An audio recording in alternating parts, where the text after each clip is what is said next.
Coming up, the revelations have been made and the trades need to happen. We dive in on the best landing spots for Cam Johnson, the realistic teams that can get into the conversation, and how Brooklyn moves the needle on moving the veterans. We dive in next.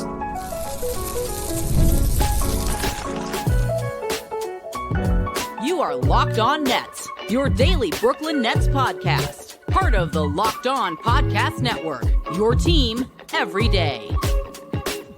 Yes, my friends, it is the Locked On Nets podcast, right here on the Locked On Podcast Network. It's your team, the Brooklyn Nets, every single day. He's Doug Norrie. I'm Adam Armbrecht. We thank you, as always, for making us your first listen of the day. We are 100% free on all those great platforms and let you know that you can start every single season with big returns on FanDuel. New customers can place a $5 bet, and you'll get started with $150 in bonus bets if you win your first $5 bet. Visit FanDuel.com to get started today. And Doug, where we get started is where we ended our last episode on Thursday. Me coming to the conclusion that all the vibes of Cam Johnson and what he might mean to the future rebuild for the franchise, not worth it if you're going to end up missing the playoffs or being a low-ranking seed, capped off brilliantly by you, realizing that Oklahoma City and those Thunder could really use a player like Cam Johnson. Yeah, so the key to finding a trade partner for Cam Johnson, and to a lesser degree, Dorian Finney-Smith, is that one, you got to be able to have the assets to send back. Two, there has to be the need, right? And so, like, if you're looking at what Cam Johnson's core competency is, and he's been a really good player this year, just beyond just, he's not like just a one-trick pony here, but, obviously the biggest thing you're getting with him right now is a long wing defender who can shoot threes and not just stand in the corner, right? Can attack some closeouts, can do some stuff on the ball if need be. But ultimately, if you need sort of a sharpshooter to be able to hit some threes, which every NBA team does, because the nerds won, the nerds in the spreadsheet guys won this thing and just said you have to shoot threes in order to be able to just maintain in the NBA for the most part, then like that is the kind of guy, that is the kind of player that some of these teams are going to need. And Cam Johnson just fills that role really pretty excellently for not that much, considering how sometimes hard it is to get this, right? Yeah. And if you're looking at him as a guy who can shoot threes, as a guy who can defend, as a guy is going to step into your locker room day one and be a total fit with everybody because he's a great dude and super smart and great personality, all this stuff.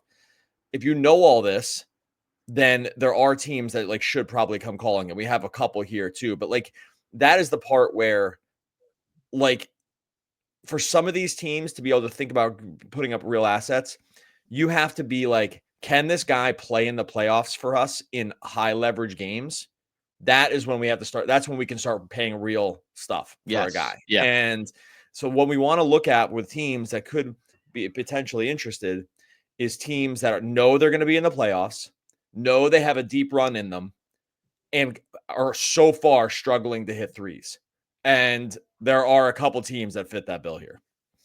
And you talk about, and I mentioned too, we'll get to Dorian Finney-Smith because it's a lesser extent here. Before we even talk about OKC or a couple other teams that make a lot of sense potentially for Cam Johnson and the Nets to try to make a deal with, what's the threshold for you when it comes to these deals? Because we know, right, already about the caliber of, it'll be multiple first-round picks, plus a player, plus salary match, and all those things can make it easier. And I think at least for me, to say, well, if it's not going to be X, then maybe I hold on to Cam Johnson and I see what happens. For me, I think depending on the player, one first, maybe a first and a second and a player can make sense. I don't think that this threshold where we have seen a lot of conversation, multiple first round picks for Cam Johnson, some teams can afford to do it. Some teams have enough assets where the extra first round pick, as odd as it may sound, isn't that big of a deal. But others that are going to be saying, this is our last push here, like the Lakers will maybe touch on, right? If you have to make this all-in last push where basically the cupboard goes bare after it, it's going to be a lot harder, I think, to push in 2 first-round picks plus salary match and maybe even players of actual value. Yeah, and so you remember, too, this is why I wish there was a better way to describe this, because, and I've talked about this before, we talked about this before, is that just saying first-round pick just means so many different things because, one, there's 30 picks in the first round, and there's a declining scale around usually just around projectable talent at a certain mark, right? So just on the surface, just saying first round pick, this year, would you rather have a first round pick from the Wizards or would you rather have a first round pick from the Thunder? It's okay, well, those are wildly different in value, right? The Wizards, who are an absolute and epic dumpster fire, are going to just have a very high pick, and the Thunder, you're going to just get pick like, 26 through 30 or something like that. So like Yeah. the part, it's sometimes even just hard to parse. And again, I wish like there was a better scale that we use, which was like, no one can do this because no one thinks in probabilities. That's why everyone's just kind of like adult when it comes to this stuff. But the like, probabilistically, it's like this is probably going to be a top 10 pick, or this is probably going to be a 20 through 30 pick. Like I wish we had a better range to talk about stuff like that. So when this is the long story to say, when you say first round pick, I'm just going to say it depends, because if the team that stunk was throwing it out here, then we'd be like, hey, one first, like Cam Johnson for the Wizards pick this year, one gets it done. Take it. But obviously that's not happening. One will be enough for us. Thank you. But obviously that's not happening, right? So at that point, it's like, hey, if we're going after an OKC pick or even a Rockets pick or something like that, it's like maybe 2 is the real thing, because these teams are going to be good for a long time. Like these picks are never going to fall in the top. These picks are never going to fall in the top 5. Like they're never going to fall in the top 10. They're always going to be top, they're going to be 20 plus. And at that point, you're definitely thinking about 2 picks, because you just know they're not going to be very good, right? Like for the Nets coming back. And I think like that probably is a little bit of probably what the push and pull is around why some deals haven't gotten done for these teams in the past too, is because they're like, I know the fans just want to hear first round pick, but a GM who understands math is going to look and be like, that pick's going to be the 28th pick in the draft. Like that's just not that good. And I think that is probably where my guess is that's where a lot of these deals get hung up, is that thing. It's like the one team says, here's a first. You're like, great. That first is going to be like basically a second. So now we need 2 of those. Right. And like, it's a lot closer to a second than it is to the lottery usually. And I think that's like way people have to think about this stuff. And it's interesting too, specifically when it comes to Houston. We can get into maybe some player specifics or how the mechanics of a deal. Sorry, I said Houston because they're on my mind here. OKC, because they have control of other first round picks, right? So this is a unique situation where it's not just, well, how is this team performing and where is their pick going to be? They also, coming into this 2025 draft class, are going to have a first round pick via Houston or the Clippers. They also have the 2025 first round pick, protected 1 through 10 of Utah. So that one probably not going to come across the board. They also have a 1 through 14 lottery protected first round pick coming in from Miami, and then their own first round pick before you even get into later down the line, 2027 and everything else that they have there. So that's where it becomes more unique for them, and maybe for the Brooklyn Nets to say, 1 first round pick. Well, the conversation on Houston or the Clippers and where their season's going to fall, they're right now living in that, 15-ish to 20-ish probably kind of range, maybe a little bit further back depending on what they do. But there isn't, maybe to your point about high value picks, as many in the short term as it looks like on paper for OKC, because Utah's not coming. Miami will come to them, we think, maybe, but they're going to be on the fringe all the way through the season. Deadline's going to matter for them too. And then their own is going to be at the back end. So if you're thinking, well, OKC has a slew of picks to offer, it does depend on which teams you're talking about and where we think they're going to slot in the draft when it relates back to Cam Johnson's value. Yeah, it's so funny too, because if these all conveyed, the Nets and the Thunder would have like 8 or 9 of the 30 first round picks this year. Like they all have to convey. And yeah, like it's just I'm being serious. Like the OKC, they're not going to get there on all of them, but they could have 5 picks, and the Nets already have 4. So that's 9. I mean, that's 9 of the first round picks or something like that. Right now, the Philly pick for OKC is actually not going to convey, because Philly's been so bad. It's just so funny. Theirs is protected 1 through 6. The Sixers are just like, I mean, talk about a dumpster fire. My goodness. Like they're projected to pick top 3 right now. They actually have an incentive to just tank it the rest of the way just to keep this pick. Like this is a wild situation in Philly. Okay.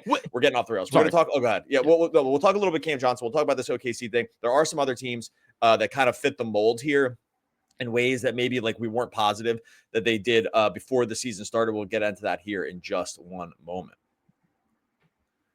Let you know about Robinhood Gold. With Robinhood Gold, you don't need a silver spoon to eat up the financial favors of the 1%. Robinhood Gold allows others to get the rates and perks usually reserved for the high society. Now, the resourceful individual with Robinhood Gold can earn the very liberal rate of 4.25% APY on uninvested cash and be rewarded with a handsome 3% retirement boost on IRA account contributions.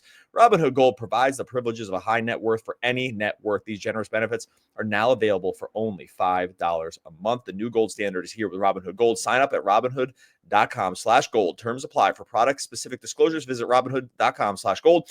Investing involves risks. Rates may change. Gold membership is offered by Robinhood Gold LLC.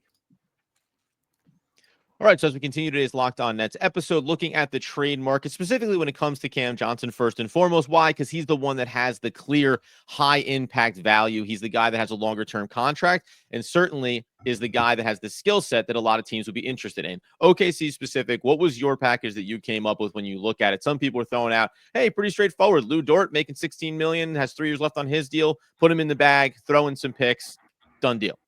Yeah, I don't think that's realistic because they kind of need Dort like defensively. Yeah. So I saw that too, and I was Classic like, first offer is always the one that everyone's like, dude, give us the good talented guy, and then you can have back Cam Johnson. Yeah, that's not happening. Like, what you need to think about here is like salary matching plus like what are some future picks that like could get the job done, right? And so I think this more as it's a little hard because some of these guys can't be traded till December 15th, like Wiggins, Isaiah Joe, guys who have been like sort of in and out of the lineup. They kind of get spot starts. Like if you follow how OKC runs their starting lineups, they kind of swap this. Like they're waiting for Caruso to get back. So it's a little weird here. Like Caruso is going to eat up a lot of these minutes, but basically at the 2, they've been starting at 2 or 3. They've been starting a bunch of different guys. Like it's Aaron Wiggins, it's Isaiah Joe, Keyshawn Wallace has started. And so looking at that, it's like, I don't know. It's not like Cam Johnson's a clean fit there because he can't play the 2.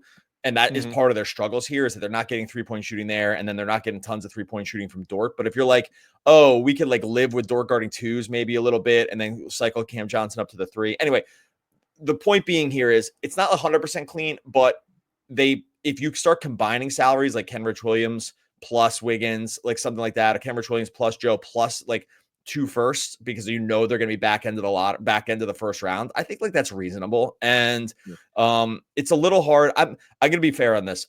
I am not the best at like sometimes judging what the value of these picks are. I'm just admitting it. I know anyone who comes in and says that they have like supreme knowledge of all this, like I always take the Dunning-Kruger effect on that one where it's like, I already now know that you don't know what you're talking about, because if you're super confident with it, then you're, to me, automatically disqualified from having a rational conversation around it. So I think that I think it's like something like that, like 2 of these later firsts plus like this one of these younger players that's kind of in and out of the rotation for them and probably gets it done. And you have to combine salaries though. And that's the other problem too. Like that's why people threw out Dort, is because the Dort's the clean salary fit. Yeah. But the other ones you kind of have to aggregate. But OKC can get it done because they're not like pushing up the threshold here on the salaries. And it's funny too, just on a quick side note, when it comes to these picks, is that you look at it and the Nets fall into this category as well with all the other teams' picks that they have, and they're waiting to see. Some are protected, some are going to be outside of, right? All the variables that fall into it, like even OKC probably, listen, they're happy, they're a number 1 seed, they're living the dream right now, they're trying to strengthen a deep playoff run, but they also know in the back of their minds the reality of 1 through 6 protected, lottery protected, of, when these assets start getting swapped on paper, all you see is a laundry list of first round picks. But whether it's OKC and Steve Presti, whether it's Brooklyn Nets and Sean Marks, they're looking at those picks and saying, well, yeah, we're taking a chance on this converting into X, right? And that's, I think, to your point about someone who comes in and maybe talks as if it's this scientifically proven formula about where the value lies. This is why all these protections get put on all these picks, because teams and GMs are all hedging themselves about what's going to work or not work. I think what I would find interesting. So the OKC one, it makes a ton of sense. Oh, real quick. Sorry. One more thing. And they want to get stronger, and they're still young, and they can absorb that salary, and having Cam Johnson for another couple of years as he gets into 30, fine. It's not going to damage them long-term either with all the picks they have. You can close out anything else you have on them. Go ahead. Yeah, so the one thing I was just going to say too is just to qualify this. Oakley, I think if I said this already, I said it yesterday for sure, but just OKC sits 19th in 3-point percentage this year, 34.6. Oh, yes, right? Yeah. And they're among the teams that are on the lower end here that aren't bad, right? Like some of the teams below them, Atlanta, Atlanta's not terrible. Portland, Toronto, like New Orleans has been terrible. Philly, Washington, like those teams, okay, they're below them, but like who cares, right? Like they're not going to make a push. What we're looking for is teams that live on this lower end of the 3-point spectrum that are actually still trying. And like this would make a material difference for them to add a 42% 3-point shooter who's just dead eye from beyond the arc and can shoot over closeouts and stuff like that. So sorry to interrupt, but that was just, I wanted to make sure we qualified where why OKC in particular stands here. And it's not like they have tons of options. Like even getting Caruso back, it doesn't like totally cure this, right? No. Yeah. It's like they're still going to probably have this issue. And by the way, if they want Dorian Finney-Smith, they want to do a lesser deal, we can talk about that too, right? He can shoot some threes. Not the same player as Cam Johnson, but he costs a little bit less. So there's always a conversation to be had here, even if the assets become a little bit lower. One team that I want to pivot to, I think you're going to talk about the Lakers at some point. We had mentioned them the other day. I mentioned this going back, not for the pat on the back here, but I think going back to like the first time, probably a few weeks ago, maybe a month ago, when we started talking about what would be landing spots for the veterans as the season got underway before we saw that the Nets were going to kind of have this shocking renaissance to the way that they play.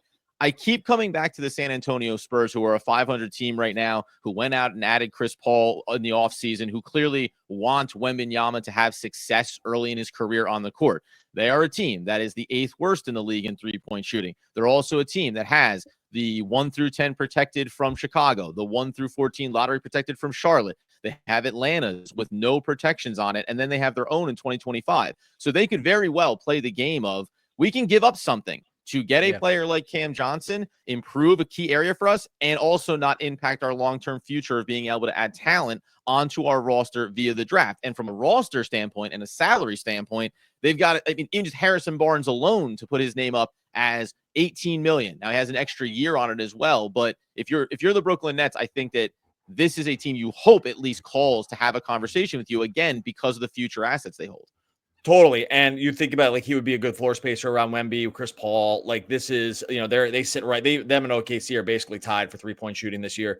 San Antonio's 18th. They've already clearly said like San Antonio's in this interesting spot where they can afford to play the short game and the long game.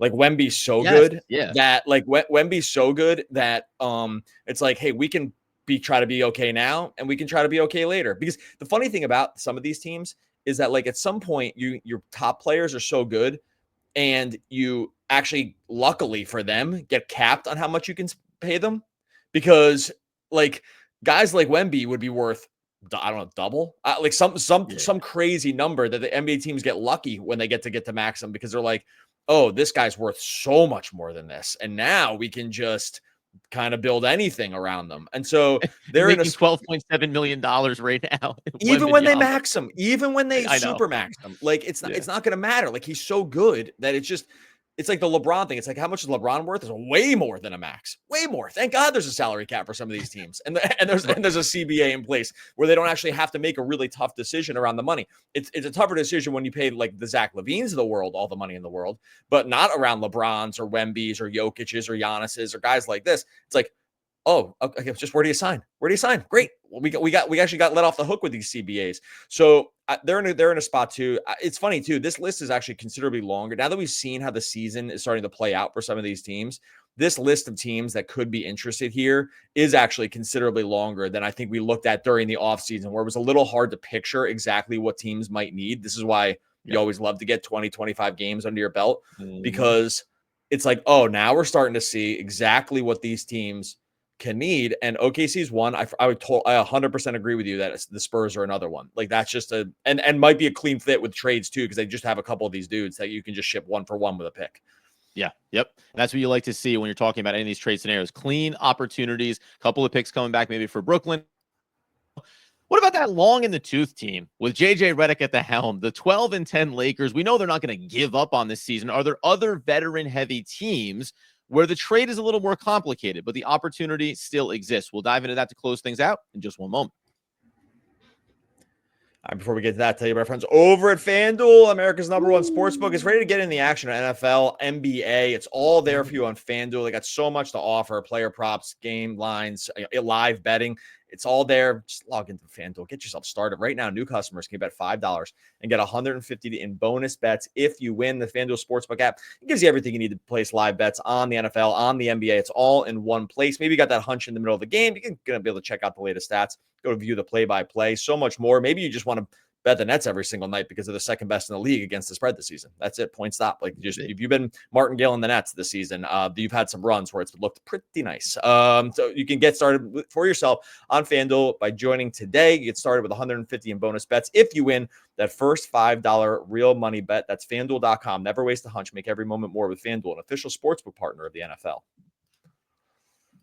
All right, so as we wrap up today's Locked On Nets episode, talking about the trade market, and it all begins with Cam Johnson because he is the most valuable piece the Nets have to offer, and because right now he's playing well enough that you look past what the contract says right now, which is pretty sizable given that he's primarily a role player, a high leverage role player that's going to be coming into one of these rosters. 3-point shooting, defense certainly has been more versatile this season than we've seen from him in the past. Other teams that make sense. We mentioned the Lakers the other day, so we can get into them. The difference here when we talk about the Lakers, said they're just inside the lottery right now at 12-10, but because it's LeBron, you know they're going to want to try to win. Getting a guy like Cam Johnson on that team is great. I wonder about the mechanics of it, because if all these other teams are loaded in the cupboard with assets, the Lakers are basically barren when it comes to putting something on the table that would interest teams to get Cam Johnson. Yeah, and I just never know. It's so hard with the Lakers because you're like, LeBron is just not going to be here in 2 years. Like, unlike Wemby's of the world, where you're like, hey, we're going to be good.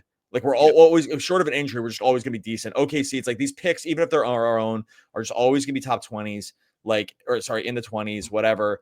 But the Lakers can't really tell themselves that same story. And LeBron has, notoriously held teams like sort of mini hostage over the years around just like, what they're supposed to be shipping out to make the teams better. They are in last gasp territory here. It's been kind of rough at times for them. They've actually been worse, I'm pretty sure, with LeBron on the court. I'm going to check that real quick. But I'm almost positive they've been worse with him on. So I don't know. This one, it would make sense for them to. So are you thinking like Cam Johnson for LeBron James kind of territory? Is that probably the starting off point for the Nets Lakers conversation? Mass improvement. Yeah. Oh, yeah. Geez. This is way worse than I thought. LeBron, they're -8 with LeBron on, +6 with him off. That's so fluky, I'm sure. But anyway, so I'm wondering if again, I'm as pro LeBron as it gets, but I do wonder if Pelinka and these guys look at this situation and they're like, even if we added this guy, what's the ceiling here? This guy's 1 million years old and we drafted his son already.